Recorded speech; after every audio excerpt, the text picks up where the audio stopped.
అదేవిధంగా మా ఈ కార్యక్రమానికి ఎంతో పెట్టిన వెంటనే అనుభవాలు పంచుకోవాలి, సమస్యలు ఉన్నాయి. మొదలైన ఎంతో మందికి చిత్తూరు జిల్లాలో పీడబ్ల్యూ ఫెడరేషన్ అని ఎన్జిఓస్, కొన్ని వేరే ఎన్జిఓస్ అసోసియేటీ ఎంతో మంది దివ్యాంగులు వీల్ చేయరు, ట్రైన్ చేయరు, స్ట్రక్చర్స్ చేయరు. అంతగా సమస్యల కోసం కూడా అనేక సార్లు పోరాట సందర్భంలో కూడా ఉన్నాయి. ఈ సందర్భంగా ఏ ఏర్పాటు చేసిన ఈ కార్యక్రమంలో ఉద్దేశించి మొదట గారిని మాట్లాడుతుండగా కోరుతున్నాం. ఇక్కడికి విచ్చేసిన నా కుటుంబ సభ్యులందరికీ పేరు పేరున కృతజ్ఞతలు తెచ్చుకుంటున్నాను. ముఖ్యంగా ఈరోజు మన ఆత్మీయ సమావేశం అనేసి మన రాజంపేటలో ఏర్పాటు చేసుకున్నాం. ఆత్మీయ సమావేశం అంటే ఏమంటే మీకు అందరికీ చాలా మందికి తెలుసుకుంటుంది. ఏమంటే ప్రత్యేకంగా మనం చెప్పాల్సిన అవసరం లేదు. ముఖ్యంగా ఇప్పుడు మనం అందరూ ఎందుకు ఆత్మీయ సమావేశం ఏర్పాటు చేసుకున్నామంటే ఇంకా ఒక నెలలో 1.5 నెలలో రాజకీయాలకి భవిష్యత్తు తెలిసే ఎలక్షన్ అనేసి అవుతుంది. ఎలక్షన్ లో మన దివ్యాంగాన్ని ఇప్పుడు మన అబ్దుల్ గారు చెప్పారు, మన కేంద్ర ప్రభుత్వం లెక్కల ప్రకారం 88 లక్షల మంది ఉన్నామనేసి. అది ఎందుకంటే ఒక ఉదాహరణ లెక్కే. ఇప్పుడు ఎందుకంటే రోజు ఎలాగైనా లెక్క పెట్టారంటే ఇప్పుడు మధ్యలో యాక్సిడెంట్ వల్ల లేదా ఆర్థోపెడిక్ ఇటమెరికల్ మన బ్లైండ్ హెచ్హెచ్ వాళ్ళు లెక్కలే ఆడుకుంటుంది. కానీ ఇంకా సిపి కానీ ఎంఆర్ కానీ ఇంకా లెక్కలంటే ఇంకా అక్కడికి పోలేదు. అందువల్లే వాళ్ళ లెక్కలకి 88 మంది గురించి మాత్రం చెప్తా ఉన్నారు. ముఖ్యంగా మనకు ఇంతకుముందు 1995 యాక్ట్ వచ్చింది. అందులో ఇప్పుడు 2016 చట్టం వచ్చింది, 2016 చట్టం వచ్చిందని చెప్పుకుంటున్నాం. కానీ ఇంతకుముందు 1995 చట్టం ఒకటి వచ్చింది. దాంట్లో మన వికలాంగులకి 3% రిజర్వేషన్ ఇచ్చారు. అప్పుడు మన బస్సుల్లో చూసామంటే, రైల్లో చూసామంటే వికలాంగులకి 2 సీట్లు అనేసి కేటాయించుంటారు. ఇప్పుడు మనకి మన దివ్యాంగులు మన ఆంధ్రప్రదేశ్ లో దగ్గర 30 లక్షల మంది దివ్యాంగులు మనం ఉన్నాం. కానీ ఎక్కడైనా మన 2 సీట్లలో మనం కూర్చున్నామా? మన 2 సీట్లలో మనం కూర్చున్నామా? మీరు అందరూ ఆలోచించండి. మన బస్సులోనే 2 సీట్లలో మనం కూర్చోలేకపోతున్నాం ఇంతవరకు కూడా. ఇప్పుడు 2016 చట్టం ఒకటి వచ్చినా కూడా మన 1995 చట్ట ప్రకారంగా మనకుండే 2 సీట్లనే మనం ఇంతవరకు కూడా కూర్చోలేకపోతున్నామంటే ఈ దౌర్భాగ్యం ఎవరి వల్ల అంటే మనం అందరూ వల్లనే. మన మతంలో ఒక ఐక్యత లేదు, ఒక ఐక్యత భావం లేదు. ఇప్పుడు ముఖ్యంగా మీరు అనుకోవచ్చు, ఇప్పుడు రాజపేటలో లేదా కోడూరులో ఒక ఎమ్మెల్యే సీట్ కేటాయించారంటే ఫస్ట్ ఎవరికి వస్తారు? మీరందరూ మాట్లాడండి. ఫస్ట్ ఎవరికి వస్తారు? నాయకుడు. నాయకుడు అనేది ఎవరు? నాయకుడు అనేది ఎవరు? మనలో ఒకరే కదా. ఆ నాయకులు మన వెంటనే వికలాంగులు ఇంతవరకు ఒకరు అవ్వలేదు. మన వికలాంగులు 8 మంది దగ్గర పుల్లంపేటలో ఒక 1500 మంది ఉంటారా? ఉంటారు కదా. రాజంపేటలో ఒక 1500 మంది ఉంటారా? అదే ఇది 8 మంది దివ్యాంగులున్నా ఒక రాజకీయ నాయకుడికి మన గుర్తింపు లేదు. అదే ఒక ఎస్సీ కానీ, ఒక బీసీ కానీ, ఒక రెడ్డి కానీ ఆ కులానికి చెందిన వాళ్ళు ఒక 10 మందో 5 మందో లేదా 100 మందో ఉంటే ఎత్తుకొని ఆ గోపాల్ రెడ్డియో లేదా మురుగు రెడ్డియో లేదా సంగాల రెడ్డియో యారెడ్డియో రవిరెడ్డియో యారెడ్డి దగ్గరికి ఆ యొక్క ఎమ్మెల్యే క్యాండిడేట్ పోతున్నాడు. అయ్యా నన్ను గెలిపించిన బాధ్యత మీరే తీసుకోవాలా, నేను మీ వెనకాల ఉంటాననేసి చెప్పుకుంటున్నా. దౌర్భాగ్యంలో వాళ్ళకి ఇచ్చారంటే మనము ఈ పుల్లంపేటలో కానీ రాజంపేటలో కానీ 1500 కుటుంబాలు మనం అందరూ ఉన్నాం. మన దగ్గరికి రాజకీయ పార్టీ అయినా వస్తుందా? రాలేదు. ఎందువల్లంటే మనలో ఒక ఐక్యత లేదు, మనలో ఒక ఐక్యత లేదు. కొన్ని రోజులు మన నర్సారెడ్డి గారు ఏదో ఒక సేవా కార్యక్రమం చేశారనుకో, ఏమి ఆయన ఎక్కడి నుంచో వచ్చేసింది, ఆయనే సేవ చేసేదా, ఆయనే వికలాంగ లీడరా, ఏం నేను లేదా, నేను కూడా ఈ రోజు లీడర్ అవుతాననేసి మనలో ఇంకొకరు వేరే సంఘం పెట్టుకున్నది. అతను పోతే అతనే సంఘమా, మన ఇంకొక సంఘం పెట్టుకుందాం ఇంకొకరు. ఇలా సంఘాలు పెట్టుకొని మన వికలాంగుల్ని మనమే కించపరుచుకుంటూ ఉంటున్నాం. కానీ మనలో ఇంతవరకు ఎదుగున వాళ్ళు ఎవరూ లేదు. నాకు తెలిసిన వారికి ఇప్పుడు మనమంతా డిగ్రీ, ఎన్ని మంది ఇక్కడ డిగ్రీలు చేస్తున్నారు? చేయలేకపోతే ఎన్ని మంది డిగ్రీ పీజీలు అంటే చేస్తున్నారు? మిమ్మల్ని ఎవరు చదవమని చెప్పారు? మిమ్మల్ని డిగ్రీలు పీజీలు ఎవరు చదవమని చెప్పారు? ఉద్యోగ అవకాశం కోసం. రాజకీయంగా ఎదగాలంటే ఏదైనా చదవాలా? రాజకీయంగా పోటీ చేయాలంటే ఏదైనా చదవాలన్నా మనం చెప్పండి. ఏం లేదు. అనేటప్పుడు మనం ఎందుకు దానికంటే మోడీ చూపుకుంటాం? మన వాళ్ళని పీజీలు డిగ్రీలు కలెక్టర్ అవ్వాలి, నేను ఎమ్మెల్యే ఇక్కడ పోతున్నాం. కానీ ఎందుకు ఒక రాజకీయ నాయకుడిగా ఎదగకూడదు అనేసి మనం ఎందుకు రాకూడదు? ఇప్పుడుండే సిచ్యువేషన్ ప్రకారంగా ఒక రాజకీయ నాయకుడు అనుకుంటే ఏదైనా చేయగలరు. అట్లనే ఉంది. ఇప్పుడు కలెక్టర్ కూడా చేయలేని పనులంతా ఒక రాజకీయ నాయకుడు చేస్తున్నాడంటే కారణం వాళ్ళ యొక్క ఓటు బలం వల్ల వాళ్ళన్నీ చేస్తున్నారు. ఆ ఓటు బలం మనలో ఇన్ని మంది ఉంటే మనం ఎందుకు చేయలేకుండా పోతున్నాము? ఒక ఐపీఎస్, ఒక ఐఏఎస్ ఎవరున్నా మన మధ్యలోనే ఉంటారు. ఎవరు? ఒక ఎమ్మెల్యేనో ఎంపీయో ఒక రాజకీయ అబ్దుల్ ఖాదర్ అనుకోండి, ఇతను సాధారణ ఒక వ్యక్తి. అతను ఒక ఆర్థిక బలమో ఒక ప్రజల బలంతో రేపు ఎమ్మెల్యేగా అయిపోతే ఈ ఐఏఎస్, ఐపీఎస్, ఐపీఎస్ లో ఉన్న అతను ఎక్కడికి రావాలి? అబ్దుల్ దగ్గరికి రావాలి. అబ్దుల్ దగ్గరకు అబ్దుల్ ఏం చెప్తున్నాడో అదే వేస్తారు. అప్పుడు మనం ఎందుకు పీజీలు, ఐఏఎస్, ఐపీఎస్ ఎందుకు చదువుకునేది? అది రాజకీయం పోవచ్చు కదా. రాజకీయానికి రావాలంటే ఏదైనా చదువు వేరే ఉందా? రాజకీయంగా ఒక ఎమ్మెల్యేగా నిలవాలంటే ఏదైనా చదవాలన్నా? ఏం లేదు కదా. అలాంటప్పుడు మన దివ్యాంగంలో ఎందుకు ఈ రాజకీయంగా మనం ఎదగలేకుంటున్నామంటే మనలో ఒక ఐక్యత లేదు. ఆ ఐక్యత భావం ఇప్పుడు మన ఊళ్ళో మన పంచాయతీలో పొలంపేటకి ఇప్పుడు ఎమ్మెల్యే, మీకు ఎస్సీ క్యాండిడేట్ ఎమ్మెల్యే అనుకున్నాను, ఆయన వస్తున్నాడంటే పొలంపేట మన దివ్యాంగులు ఏం చేయాలా?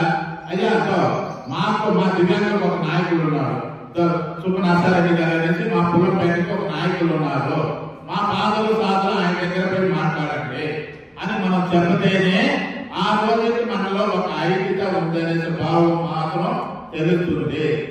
అది ఎప్పుడు మనం చెప్పమో అంతవరకు మనం ఇలా వెనకబడితేనే ఉంటాము. ఇప్పుడు అదే చూడండి, ఇప్పుడు పొలంపేట ఒక ఎమ్మెల్యే వస్తుందంటే రెడ్డో నాయుడో కమ్మో ఈ దగ్గరికి పోతాడు. ఫస్ట్ అయితే మన ఇంట్లోకి పోయేసి మన వాళ్ళని గెలిపించుకుందాం, మన వాళ్ళని చేద్దాం, ఎలా ప్లాన్ అయిపోతాం. అదే మనం అందరూ కూడా చేసి మా దివ్యాంగులకు ఈ సమస్యలు ఉంది, పొలంపేట నియోజకవర్గంలో ఈ యొక్క సమస్యలు ఉంది, మా నాయకులు ఎవరైనా ఇప్పుడు నా దగ్గర వస్తున్నాను, అయ్యా మీరు మా పార్టీకి ఓటు వేయండి అని మిమ్మల్ని ఎవరైనా అడిగితే, అయ్యా మా నాయకులు మా నర్సారెడ్డి గారు ఉన్నారు, లేదా అబ్దుల్ ఖాదర్ ఉన్నారు, లేదా నర్సన్న ఉన్నారు, ఈ దగ్గర పోయి మాట్లాడండి, మా సమస్యలు వాళ్ళు చెప్తారు, అది ఎవరు తీరుస్తారో వాళ్ళకి మన ఓట్లు మేము వేస్తాం అనేది ఒక మాట చెప్పి చూడండి, మన ఐక్యత బాగా పెరుగుతుంది. ఏం నర్సారెడ్డి అనేది లేదురా, లేదా నేను లేదా, నువ్వు లేదా అనేది మనలో ఒక విభేదాలు వచ్చిన వాళ్ళని ఈ రోజు వారికి ఇట మరి ఇప్పుడు అనుకుంటున్నాము 2016 చట్టం వచ్చేసింది అనేసి. 2016 చట్టం కాదు, 2026 చట్టం వచ్చినా కూడా మన దివ్యాంగులు ఎక్కడ చేసిన బొమ్మలు అక్కడే ఏమి ఎదగడం. మనమందరం అడుగుతున్నాము, ఈ యొక్క గత ప్రభుత్వం కానీ ఇప్పుడుండే ప్రభుత్వం కానీ మన దివ్యాంగులకి ఎక్కడైనా ఒక కాలనీ ఇచ్చారా? మన దివ్యాంగులు అడగగానే ఉన్నాం, ఒక కాలనీ ఇచ్చారంటే ఈ లేదు. అడిగితే ఏం చేస్తున్నారు? మన దివ్యాంగులకి తనిఖీ కాలం ఇస్తే వాళ్ళు జనాభా దూరం అయిపోతారు, అందువల్ల ఐక్యత భావంతో అందరినీ కల్పిస్తున్నాము అంటున్నారు. ఓకే, మన దివ్యాంగులకు ప్రత్యేకంగా ఏదైనా అందరికి ఒక సెంటు నేలిస్తే మనకు ఒక సెంటు నేలిస్తున్నారు. మనకు సరిపోతుందా ఒక సెంటు నేల? మనకు ప్రత్యేకంగా మనం ఒక వీల్ చైర్ ఉంటుంది, లేదా ట్రైసైకిల్ ఉంటుంది, లేదా ఒక బైక్ ఉంటుంది, లేదా మనకు ఒక వెస్టర్న్ టాయిలెట్ కట్టుకోవాలా, లేదా మనకు ఒక ర్యాంప్ పెట్టుకోవాలా? ఇవన్నిటికీ వాళ్ళు ఇచ్చే జాగా సరిపోతుందంటే చాలు. మనకు ప్రత్యేకంగా మళ్ళీ మనకు మాత్రం పేరు చూడండి, ప్రత్యేక ప్రతిభావంతులు లేదా దివ్యాంగులు మనకు పేరు మాత్రం జన్మని పెడుతున్నారు. ఏమంటే ఈ పేరు మనం చెప్పాల్సింది ఏమంటే, అయ్యా మాకు పేరు వద్దు, మా భవిష్యత్తులో మార్చండి అని చెప్తే చాలు. మరి ఇంకొకటి మనలానే అందరూ ఒకటి ఆలోచిస్తున్నాము. ఇప్పుడు కూడా నాకు చాలా మంది చాలా చేసి ఫోన్ చేశారు, అన్న ఈ ఎలక్షన్ లో మనకు ఎంతనా పెన్షన్ వస్తుంది, ఎంతనా పెంచారు, ఈ యొక్క పెన్షన్ ఒకటే మాట్లాడుతున్నారు కానీ కొంత విషయాలు ఎప్పుడూ ఆ జోలికే పోయారు. ఈ రోజు 5,000 కాదు మీకు 10,000 ఇచ్చిన రేపు మన తలరాత్రి ఏముంటుంది. ఎందుకంటే ప్రతి ఒక్క ఎమ్మెల్యే కానీ ఎంపీ కానీ ఎవరు మన ఇంటి ముందుకు వస్తే ఫస్ట్ వాళ్ళు అడిగే ప్రాంతం ఏంటంటే నీకు పెన్షన్ వస్తుందా అని అడుగుతున్నారు. మనకు పెన్షన్ వస్తుందని అంటేనే సరిపోయింది, వాళ్ళకి అన్ని వచ్చినట్టుగానే ఆలోచిస్తున్నారు. ఇప్పుడు అవి కాకుండా అయ్యా మాకు పెన్షన్ వద్దు, మిగతా వాళ్ళకి ఏం చేస్తున్నా అవన్నీ మాకు తెలియదని మాట్లాడుకోండి. అన్నింటిలో పోలుగా కూడా ఇంట్లో మార్పు ఏదో వస్తున్నారనేది గుర్తుండిపోతుంది. ముఖ్యంగా ఇప్పుడు అన్ని రాజకీయ పార్టీలు మన వద్దకు వస్తూ ఉంటాయి. నేను ముఖ్యంగా మీకు నేను కూడా మా చిత్తూరు సైడ్ ఒక ప్లాన్ ఆఫ్ వర్క్ చేస్తున్నాము. యా రాజకీయ పార్టీ వచ్చినా మనం ఒక మేనిఫెస్టోని రెడీ చేసుకోవాలి. మన మండలానికి లేదా మన నియోజకవర్గంలో ఏమేమి ఇబ్బందులు పడుతున్నారు మన దివ్యాంగులు అనేసి ఒక ప్లాన్ ఆఫ్ వర్క్ రాసుకుందాము. మా దివ్యాంగులకి ఒక కమ్యూనిటీ హాల్ లేదు, మా దివ్యాంగులకి ఒక కాలనీ కావాలి, మా దివ్యాంగులు చదువుకున్న దివ్యాంగులు వచ్చి ఒక మా నియోజకవర్గంలో 52 మంది డిగ్రీ పాస్ చేస్తున్నారు, లేదా పీజీ పాస్ చేస్తున్నారు, లేదా 50 మంది వొకేషనల్ ఒక సెల్ఫ్ ఎంప్లాయ్మెంట్ కోసం ఉన్నారు.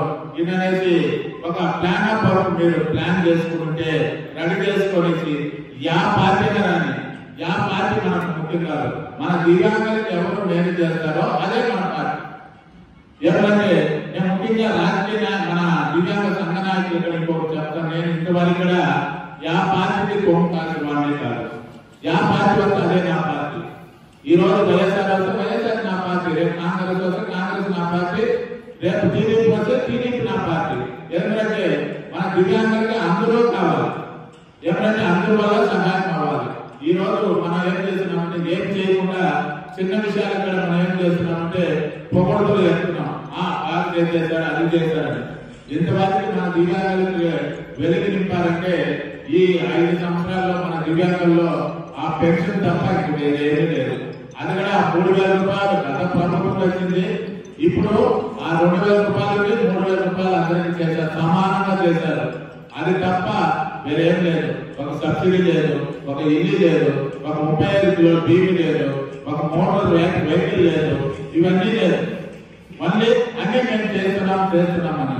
ఎందుకంటే మనం అందరూ ఒక ఐక్యత భావంతో ఈ 2024 మన రాబోయే ఎలక్షన్ లో మన బలం మన ఐక్యత ఏమనేది రాజకీయ నాయకులకి చూపించామంటే మనకు ఫ్యూచర్ బాగుంటుందని నాకు చిన్న సందేహం.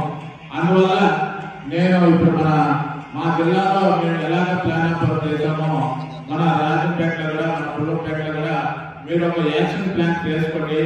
మీ అందరూ సమావేశంలో ఈవీపీ అనేసి ఒక మేనిఫెస్టో రెడీ చేసుకొని అన్ని రాజకీయ పార్టీలకి ఇప్పుడు మనం చెప్పినట్టుగా కిరణ్ కుమార్ రెడ్డికి ఇవ్వండి, నితిన్ రెడ్డికి ఇవ్వండి, ఇంకేదైనా కాంగ్రెస్ లో ఎవరైనా వస్తే వాళ్ళకి ఇవ్వండి, లేదా ఎమ్మెల్యేలు ఎవరు ఇచ్చినా పుల్లంపేట ఒక విధంగా రాజంపేట ఒక విధంగా కాదు, అన్ని చూస్తే ఒకే మేనిఫెస్టోగా ఉంటారు.